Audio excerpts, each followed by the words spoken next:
नमस्कार मित्रांनो, सुस्वागतम. मुरंबा मालिकेच्या आजच्या भागामध्ये आता रेवाची मॉम ही नील म्हणजे देविकाच्या घरी येते आणि तेथे नील आणि माही उभे असतात. तेव्हा आता रेवाची मॉम म्हणते की देविका आणि मी देविकाला भेटायला आले आहे असं मात्र ती आता नील आणि माही या दोघांना म्हणते आणि तिला असं वाटतं की आता येथेही रमाच आहे म्हणून ती रमाला विचारते की तू. तेव्हा आता नील सांगतो की देविका घरी नाही आणि तुम्ही कोण आहात. तेव्हा आता लगेच देविका घरी नाही म्हटल्यानंतर रेवाची मॉम म्हणते की देविका ही माझी मैत्रीण आहे आणि मी कोण आहे हे हिला विचारा म्हणजे माहीला. तेव्हा माही मात्र हसते. रेवाची मॉम विचारते की मला एक गोष्ट कळत नाही की ही मुलगी येथे काय करते. तेव्हा नील माहीला विचारतो की तू यांना ओळखतेस का. तेव्हा आता माही हसते आणि हसून ती मान डोलावत म्हणते की हो. तेव्हा माही ही रेवाच्या मॉमला म्हणते की मी इथे माझ्या कामासाठी आले आणि तुम्ही इथे काय करतात. तेव्हा आता रेवाची मॉम म्हणते की हे बघ त्या आमच्या बिझनेसच्या गोष्टी आहे. प्रत्यक्ष देविकाला मी भेटेल आणि मगच तिच्याशी बोलेल. बाय द वे मी येथे शेजारीच राहते आणि मला असे कळले की देविका येथे राहते म्हणून मी तिला भेटण्यासाठी येथे आल्याची ती आता रेवाची मॉम सांगते. एकतर आम्ही खूप अगोदरपासून देविकाला ओळखते परंतु मला एक गोष्ट कळत नाही की रमा अगं तू देविकाला केव्हापासून ओळखते. तुझी आणि तिची ओळख कशी. तेव्हा माही म्हणते की हो म्हणजे तुम्ही खूप अगोदरपासून एकमेकींना ओळखतात तर आणि तुम्ही मला ओळखत नाही. आणि ओके मला तुम्हाला हे सांगायचं नाही परंतु मी तिच्याकडे इकडे इंग्लिश शिकते यासाठी मी इकडे येते ओके ना म्हणून मी इकडे आले आणि अजून तुम्हाला काही माहिती हवी आहे का ओके ना असे बोलून माही आतमध्ये जाते. तेव्हा नील म्हणतो की मी देविकाला सांगतो की तुम्ही येऊन गेलात म्हणून. तेव्हा आता रेवाची मॉम म्हणते की बरं थँक्यू आणि ती सुद्धा तेथून निघून जाते. तेव्हा आता नील म्हणतो की शट डन नक्की काय हे. त्यानंतर आता इकडे रमा आणि माही या दोघींचं भेटायचं ठरलेलं असतं म्हणून आता रमा गाडीतून तेथे येते ज्या जागी त्यांचं भेटायचं ठरलेलं आहे आणि तेवढ्यात माही सुद्धा तेथे येते. माही आता रमाला बघून खूप खुश होते. तेव्हा रमा माहीला म्हणते की बरं झालं तू येण्यासाठी थोडासा उशीरच केला. आत्ताच हे मला सोडून गेलेत आणि त्यांनी जर तुला असं बघितलं असतं तर प्रॉब्लेम झाला असता.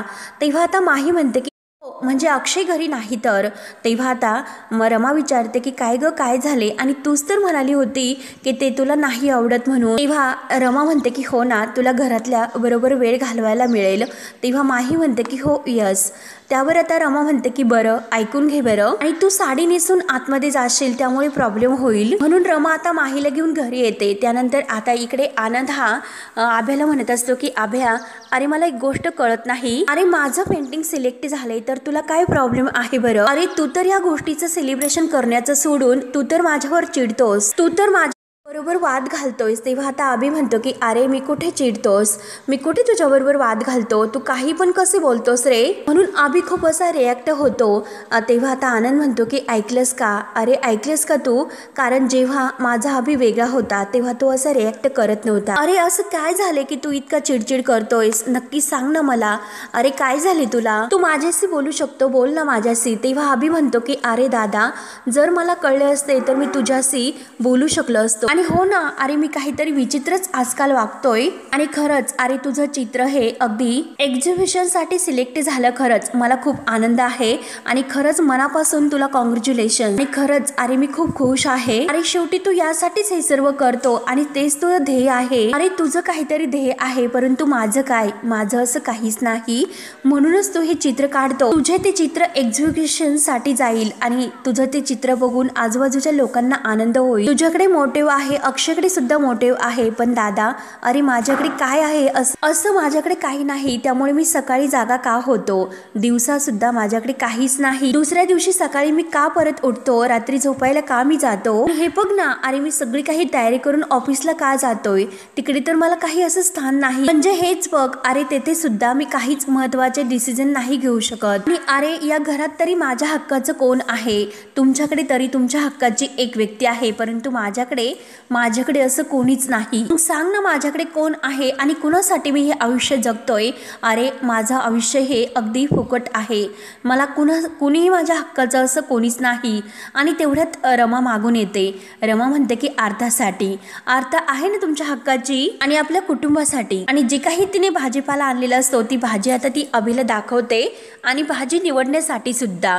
तेव्हा अभि विचारतो की म्हणजे आता मी भाजी निवडू का. तेव्हा आता रमा म्हणते की हो आणि बसा इथे, म्हणून ती सर्वांना त्या दोघांना सुद्धा सोफ्यावर बसवते. हे बघा, मी तुम्हाला सांगते की जेव्हा आपण काम करत असतो, भाजी निवडणे आणि पेंटिंग करणे वगैरे काही पण काम जरी असले तरी आपण फोकस राहतो, काम केल्याने फोकस असतं. आणि आपण जेव्हा काम करताना मग्न असतो तेव्हा आपल्या मनात जे निगेटिव्ह विचार असतात ना ते पळून जातात. त्यामुळे आपण स्वतःला कामामध्ये व्यस्त करायचं. त्यामुळे आपण जर स्वतःला असं मग्न ठेवलं तर आपल्याला खरंच खूप छान वाटतं.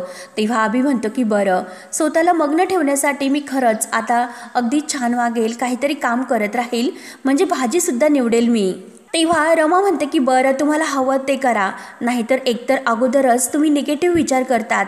तेव्हा आनंदसुद्धा अभिला म्हणतो की अरे हो ना, कशाला विचार करतोस, आणि घे ती भाजी. तेव्हा रमा आता अभिच्या हातात ती भाजी देते. अभि हातामध्ये भाज्या घेऊन बसतो. तेव्हा रमा म्हणते की हे तुम्ही इथे राहून द्या, मी ते ठेवण्यासाठी काहीतरी घेऊन येते. तेव्हा अभि म्हणतो की अरे तिने तर माझ्या हातात ठेवल्या आणि मग कशाला काय घेऊन येतेस. तेव्हा आनंद म्हणतो की अरे भाजी निवडल्यानंतर ती टाकण्यासाठी काहीतरी त्याला घेऊन येते असं ती म्हणाली. तेव्हा अभि म्हणतो की अरे दादा, तुला हे कळत नाही का, ही माही कधी कधी माहीसारखं वागते आणि कधी कधी ती रमासारखी वागते. तेव्हा आता आनंद म्हणतो की हो, कधी कधी मला असं वाटतं ह्या दोघी जणी वेगवेगळे आहेत की काय. त्यानंतर आता इकडे माही म्हणजे रमा आता पार्वती आजीच्या रूममध्ये आलेली असते आणि जे काही आता स्ट्रक्चर वगैरे करायचं असतं, भिंती म्हणजे घराबद्दल जे काही त्यांचा तो आराखडा सुरू असतो त्याबद्दल ती आजीला समजावत असते की आपण ही भिंत काढूयात आणि ही भिंत आपण इकडे सरकूयात. तेव्हा आता आजी तिला त्याबद्दल तेव्हा मात्र आता रमा म्हणते की अहो, ट्रान्सपरन्सी तर असायला हवी आणि एम्प्लॉई मध्ये, आणि ट्रान्सपरन्सी तर तसा इम्पॅक्ट होतो आणि बॉस एम्प्लॉई मधील बॉन्डिंग अगदी छान राहतं. तेव्हा आता माहीचं हे बोलणं ऐकून आजी खुश होते. तेव्हा आता ती परत म्हणते की हे बघा आजी, मला काय वाटतं, कन्स्ट्रक्शनसाठी आपण अर्थ ब्लॉक यूज करू शकतो. नक्की आता बजेटनुसार ठरवा की नक्की तुम्हाला कोणतं मटेरियल हवं आहे, त्यामुळे तुम्ही त्यांच्याशी एकदा बोलून घ्या. तेव्हा आता पार्वती आजी खुश होते. माहीला म्हणते की माही, मला खरंच असं वाटतं की तुला जास्तीत जास्त बिझनेसमध्ये इन्व्हॉल्व करून घ्यायला हवं, पण कसं करणार हे सर्व अक्षयला तर कळेल ना, परंतु एक दिवस मी हे सर्व करणार आहे. सगळा काही बिझनेस अगदी तुझ्यावर सोपून मी मात्र फायनली निवृत्त होणार. तेव्हा आता माही विचार करते. माही म्हणते की काश ऐसे होता, कारण मला सुद्धा आता येथेच राहायचं आहे. मित्रांनो, आता ही रमा नाही तर माही असते आणि रमाने तिला घरी आणून सोडलेलं असतं, कारण ती आता कुणाला ओळखू नये म्हणून पार्वती आजीशी बोलायचं असतं. तेव्हा आता माहीचं तर हेच स्वप्न असतं, या घरात राहायचं. ग्रँडमा, मला येथेच राहायचं आहे, पण क्या करू, मजबूर है. त्यानंतर आता इकडे अभिने माहीचं ऐकून भाजी निवडायला घेतलेली असते आणि तो अगदी त्यात मग्न होऊन भाजी निवडत असतो. तेवढ्यात माही बाहेर येते. माही आता अभिला बघून अगदी खुश होते आणि अभिला विचारते, छान वाटतं ना, आणि निगेटिव्ह विचार सगळे काही मनातील निघून गेलेत ना. तेव्हा आता अभि खुश होऊन हो म्हणतो आणि तेवढ्यात आतमध्ये नैना येते. नैना आता या दोघांचं बोलणं ऐकत असते. तेव्हा आता अभि म्हणतो की हे बघ, आम्ही आता तुला असं वाटतं की मी छान दिसतो, हे काम करताना माझ्या मनातील निगेटिव्ह विचार निघून जातात, मग दररोज मी अशी भाजी निवडत बसू का. तेव्हा आता माही म्हणते की नो, रोज हे करण्याची गरज नाही, वेगळं काही पण करू शकतात, की काहीतरी सर्च करत राहणं हे खूप महत्त्वाचं आहे. नक्की तुम्हाला काहीतरी करण्यासाठी सापडेल, अगदी सर्च करतच राहायचं. माहीचंही बोलणं ऐकून अभिला खूप हसू येते. तेव्हा आता नैना हे सर्व ऐकते आणि माहीला आवाज देते की माही. तेव्हा आता माही धावतच नैनाकडे जाते आणि नैनाला घट्ट मिठी मारते. तेव्हा आता नैना विचारते, काय ग, कुठे गेली होती माझी ही रोजची माही, आणि आता परत हसून परत आली, कुठे होतीस. तेव्हा मात्र माही म्हणते की अगं, तुला माहिती आहे ना, माझ्याकडे जादू आहे, मला हवं तेव्हा मी रमा होऊ शकते आणि हवं तेव्हा मी माही सुद्धा होऊ शकते, कधी मी मुलगी सुद्धा होऊ शकते. तेव्हा नैनाला खूप हसू येतं. तेव्हा आता लगेच माही ही अभिकडे बघत असते आणि मी आलेच असे बोलून माही नैनाला म्हणते की तूच विचार अभिदादांना की नक्की काय ते. तेव्हा आता माही आतमध्ये जाते. नैना आता अभिला म्हणते की ए बाय माझे, नक्की हे काय सुरू आहे. तर त्यानंतर आता इकडे रमा ही आपल्या माहेरी आलेली असते कावेरीच्या घरी. तेव्हा ती खूप टेन्शनमध्ये असते. तर आता तिचे एरेझाऱ्या सुरू असतात ते बघून मंगला मावशी विचार करते आणि रमाला विचारते की काय ग रमा, काय झाले, तू काय इतकी अस्वस्थ आहे, नक्की बस बरं येथे माझ्याजवळ, आणि काय झालं ते व्यवस्थित सांग, आणि घरी सगळं ठीक आहे ना बाळ. तेव्हा आता रमा म्हणते की हो, हो ठीक आहे. मंगला मावशी विचारते की अगं मग तू अशी अचानक इकडे का आली. तेव्हा आता रमा चिडते. रमा म्हणते की अचानक कशी आली म्हणजे मी येऊ शकत नाही का, मी माझ्या माहेरी हक्काने येऊ शकत नाही का जेव्हा वाटेल तेव्हा, आणि काही माहेर येण्यासाठी कारण लागते का.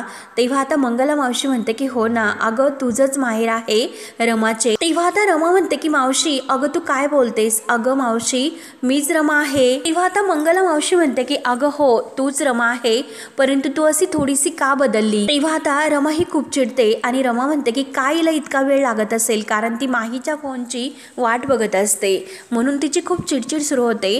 तेव्हा मंगला मावशी म्हणते की काय ग कुणाची वाट बघते आणि कुणाला यायला उशीर होतोय.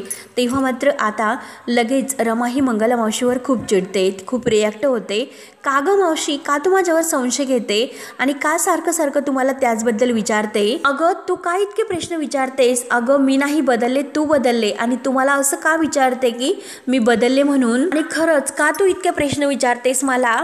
तेव्हा आता मंगला मावशीला जरा टेन्शन येते. मंगला मावशीच्या मनात आता विचार सुरू होतात की नक्की मला खात्री करून घ्यावी लागेल की नक्की ही रमा आहे की माही आहे, नक्की काहीतरी घोळ आहे, मला आता शोधून काढावंच लागेल. कारण रमा कधी असं चिडचिड करत नव्हती, अगदी शांत राहायची, कधी ती असे वागत सुद्धा नव्हती.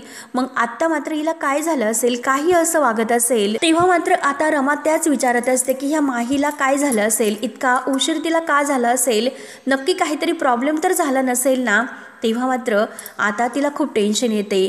टेन्शन आल्यानंतर मात्र आता ती मावशीला म्हणते की हे बघ मंगला मावशी चल आता मी निघते, असे बोलून आता रमा तेथून निघून जाते. रमा इतक्या घाईत का गेली असेल, रमाला टेन्शन असते की तिकडे काहीतरी प्रॉब्लेम का झाला नसेल ना, म्हणून ती घाईत निघून गेल्यानंतर आता मंगला मावशी टेन्शनमध्ये येते. नक्की आता काय झालं असेल, ही रमा असं का वागत असेल, म्हणून मंगला मावशी विचारत पडते. आणि ही तर रमासारखीच वाटते, परंतु ही माही आहे की ही रमा आहे मला तेच कळत नाही, आणि ते तर मला आता शोधून काढावेच लागेल की नक्की हा सर्व काय सुरू आहे, तर रमा कोणती आणि माही कोणते हेच नाही कळत.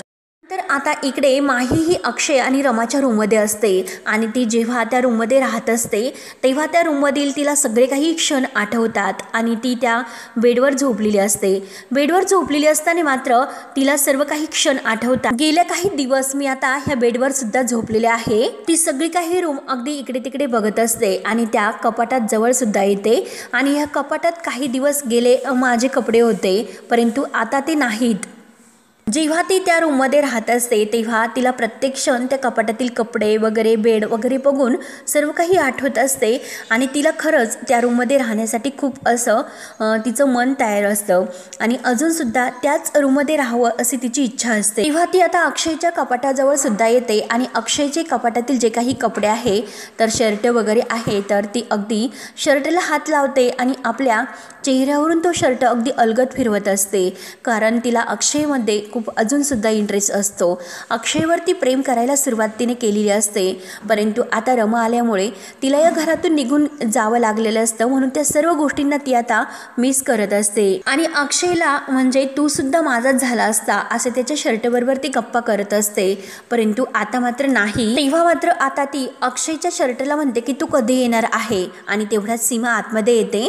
सीमा म्हणते की कोण कोण येणार आहे. तेव्हा आता लगेच सीमा आतमध्ये आल्यानंतर आता लगेच माही म्हणते की हो हे, आणि फोटोकडे हात दाखवते.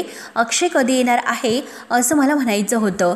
तेव्हा आता सीमा हसते. सीमा म्हणते की काय ग तू इतकी का अधीर झालीस, येईन ना तो त्याच्या वेळेला, तू तर खूपच त्याला मिस करते, तो नक्की ऑफिस संपल्यानंतर घरी येईल. तेव्हा आता माही म्हणून जाते की असं कसं चालेल, अहो पण मला जायचं आहे आणि मला जाण्या अगोदर तो यायला हवा.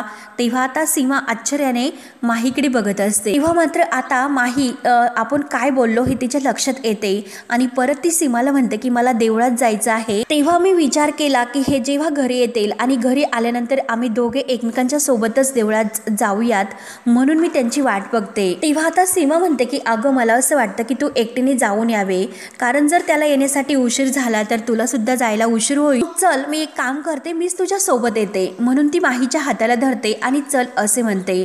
तेव्हा आता माही म्हणते की नको नको मी जाते हो आई, कशाला तुम्ही इतका त्रास घेताय, आणि हे बघा आई तुम्ही तुम्ही फक्त मला आशीर्वाद द्या की माझ्यातील रमा अशीच जिवंत राहून दे। जो काही रमा त्याग करते तो त्याग तर मी सुद्धा करू शकेल। तेव्हा आता माहीचं हे बोलणं ऐकून सीमा म्हणते की काय बाळा काय बोलतेस, अगं नक्की तुला काय होतंय, तू बरे आहेस ना? तेव्हा आता माही म्हणते की काही नाही आणि चला आता मी निघते कारण मला देवळात जायला उशीर होतो। तेव्हा आता माही अगदी सीमाला घट्ट अशी मिठी मारते कारण इतक्या दिवसातून ती तिला भेटलेली असते।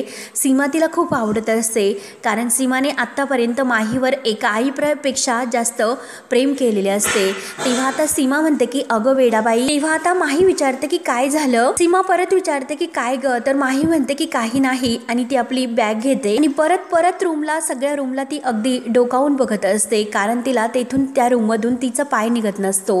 ती अक्षयला सुद्धा खूप मिस करत असते आणि आता खरंच तिला असं वाटत असतं की या घरातून कुठेही जाऊ नये कारण त्या घराची तिला सवय झालेली असते, त्या घरावर तिने प्रेम करायला सुरुवात केलेली असते म्हणून तिचा तेथून पाय निघत नसतो। सीमा सुद्धा आता या माहीला इतकं बदललेलं बघून खूप खुश होत असते।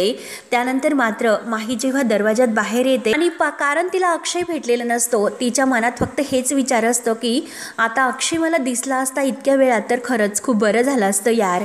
आणि तेवढ्यात आता रमा सुद्धा तेथे अंगणामध्ये आलेली असते आणि ती माहीला खुणावत असते आणि तेवढ्यात आता अक्षयची जी काही गाडी आहे समोरून येताना माही बघते, अरे यार अक्षयची कार तर आलीच, म्हणजे अक्षय आणि माझी भेट तर होणारच, म्हणून तिला खूप आनंद होतो। परंतु आता तिकडून रमा सुद्धा ही बघत असते। तेव्हा आता माही अक्षयकडे जाणार तोच लगेच रमा तिला आवाज देते की माही, रमा आवाज देत असते की माही इकडे ये म्हणून। तेव्हा आता माही तिच्याकडे सुद्धा बघते आणि सारखं लक्ष तिचं आता अक्षयकडे असतं। तोपर्यंत अक्षय आता गाडीच्या खाली सर्व काही सामान घेऊन उतरतच असतो। तेवढ्यात माही आता रमाजवळ येते आणि रमा लगेच तिला बाजूला घेऊन थोडंसं आडोशाला करते कारण अक्षयने त्यांना बघू नये म्हणून त्या थोड्याशा बाजूला लपतात। तेव्हा अक्षय गाडी वगैरे लॉक करून आता आतमध्ये निघून जातो।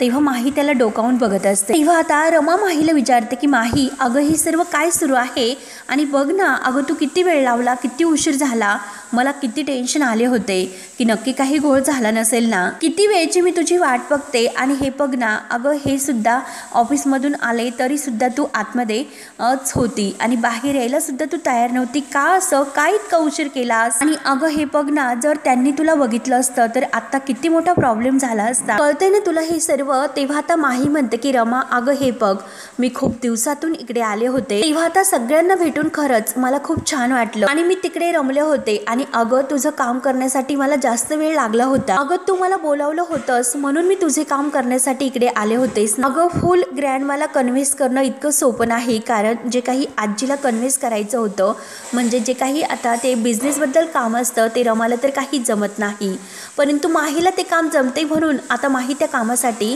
येथे आलेली असते। बघ ना रमा अगं तुझ्याच कामामुळे मला इतका वेळ लागला होता। त्यावर आता रमा म्हणते की हो ना माही खरंच तू खूप महत्त्वाचं माझं काम केलं, परंतु हे बघ पुढच्या वेळेला मात्र असे काही झाले तर मला प्लीज एक फोन किंवा एक मेसेज करून कळवत जा, खूप उशीर होतोय म्हणून, नाहीतर खरंच मी तिकडे खूप काळजीमध्ये वाट बघत असते, मला खूप टेन्शन येते काही इकडे झाले तर नसेल ना। तेव्हा आता लगेच माही म्हणते की ओके रमा सो सॉरी, मी तुला नक्की मेसेज करत जाईल आणि बघ ना अजून काही काम असेल तर मला सांग बरं, मी तुला हेल्प करण्यासाठी नक्की येईल, तू बोलवतेस ना म्हणून आणि फक्त तुझ्यासाठी, ओके? तेव्हा आता रमा म्हणते की माही अगं मला फक्त इतकंच माहिती आहे की तू खरंच खूप हुशार आहेस, अगं तू या घरामध्ये राहत असताना या घरच्यांसाठी तू खूप काही केलंस, खूप काही गोष्टी तू या घरासाठी केल्यात आणि मला हे सुद्धा कळतं की खरंच तुझ्या आता वाईट वेळ सुरू आहे तर तुझी फॅमिली तुझ्या सोबत नाही। आणि हे बघ ना अगं जर आपण दोघी सारख्या दिसत नसतो तर मीच तुला या घरामध्ये घेऊन आले असते, मी त्यांना सांगितले असते की तूच माझी फॅमिली आहे म्हणून, परंतु अगं मी तसे नाही करू शकत, माझी इच्छा असताना सुद्धा। आणि हे बघ आपण हळूहळू का होईना याबद्दल सगळं काही आपण घरच्यांना सांगून टाकूयात, वाटलंच तर आता एक एक करून अगोदर सगळ्यांना सांगूयात। आणि हे बघ आता मला असं वाटतं की अगोदर आपण आईंना सांगून टाकू, मग मला असं वाटतं की आपण सांगून टाकूयात, मग नक्की तुला काय वाटतं? तेव्हा आता माही म्हणते की नो। आणि बघ ना रमा अगं तू खूप चुकीचा विचार करते, नाहीतर खूप असा प्रॉब्लेम होईल आणि हे बघ एकतर आता खूप असा वेळ झालेला आहे आपण हे अगोदर जर सांगितलं असते तर खूप ओके होतं, परंतु हे आता इतकं पुढं गेलेलं आहे की आता आपण नाही सांगू शकत. अगं माझ्यापेक्षा जास्त तू ओळखतेस त्याला, आणि हे बघ हे काही वेगळं सांगण्याची तुला गरज नाही, कारण तुला सगळ्याबद्दल माहिती आहे. आणि एकदा विचार कर, अगं अक्षयला जर आता हे कळले तर अक्षयला किती वाईट वाटेल बरं. अगं तो किती हर्ट होईल याचा विचार कर, म्हणून मी तुला हे सर्व सांगते. जे काही चाललं ते ओके आहे, तेव्हा आता मी तुला जे काही सांगते ते कळते ना. तेव्हा आता रमा म्हणते की हो तुझं अगदी बरोबर आहे, हे सगळं करण्यामध्ये आपली किती धांदल उडते हे तुला कळतं ना. अक्षयला फक्त एकाच गोष्टीचा राग येतो, कारण खोटं बोलायला त्यांना कधीही आवडत नाही. एक खोटं लपवण्याच्या नादामध्ये आपण रोज एक नवीन खोटं बोलतो. आणि हे बघ माही, जर त्यांना हे सर्व कळले तर त्यांना हे सर्व नाही सहन होणार. हे जे काही आहे ना ते अगदी गुपितच राहायला हवे. तेव्हा आता माही म्हणते की हो यस रमा. तेव्हा आता माही जायला निघते, परंतु रमा तिला म्हणते की अगं तू असं नाही जाऊ शकत, कारण त्या अगोदर तुला कपडे बदलावे लागतील. त्यामुळे चल गेस्ट रूम मध्ये चल आणि साडी बदलून तू आता कपडे घाल, आणि तुला आता चेंज करूनच जावे लागेल. म्हणून त्या दोघी आता गेस्ट रूम मध्ये निघून जातात. तेव्हा आता जेव्हा रमा आतमध्ये येते तर सर्वजण आता रमा येण्याची वाटच बघत असतात. तेव्हा आतमध्ये आल्यानंतर आता रमा ही सर्वांकडे बघत असते, तर अक्षय तिला सर्वांसमोर विचारतो की तू आता कुणाशी बोलत होती. तेव्हा रमा विचारते की काय काय म्हणतात. तेव्हा आता माही आणि रमा या दोघींनी साड्या चेंज केलेल्या असतात. तेव्हा माहीने आता रमाची साडी नेसून ती बाहेर उभी असते.